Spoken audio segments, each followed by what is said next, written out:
চারিদিকে শোকের মাতম। মারা গেছে বাড়ির ছোট সন্তান আহমেদ বাবু। গেল মঙ্গলবার মধ্যরাতে কলকাতার একটি আবাসিক হোটেলে ঘটা অগ্নিকাণ্ডে নিহত হয়েছেন 7 বাংলাদেশি।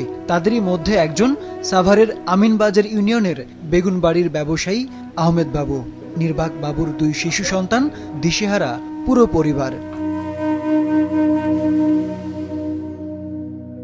বাবু আমাদের খুব ভালো বন্ধু ছিল, তো বাবুকে বলার মতন না। ওই যখন 2 দিন আগে ইন্ডিয়াতে যায়, ঠিক আছে, আমার শেষ এক বন্ধুর সাথে শাহজাহানের সাথে লাস্ট দেখা করে যায়, তখন বন্ধুকে ফোন দিলাম, এখন জানালাম বন্ধু এই অবস্থা, বাবু মারা গেছে।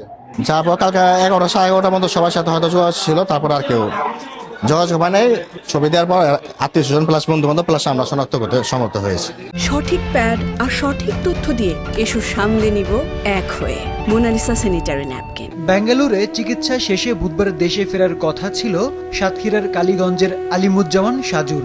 একই ফ্লাইটের যাত্রী ছিলেন ওই উপজেলার রেবতী সরকারও। হোটেলের সেই অগ্নিকাণ্ডে দুজনই মারা গেছেন। ওই অগ্নিকাণ্ডে কুষ্টিয়ার একই পরিবারে নারী ও শিশু সহ 4 জন মারা গেছেন। নিহতরা হলেন সাংবাদিক দেবাশিস দত্ত, স্ত্রী আফসানা শারমিন, তাদের শিশু সন্তান স্বর্ণশীষ দত্ত ও শারমিনের বাবা আকরাম আলী।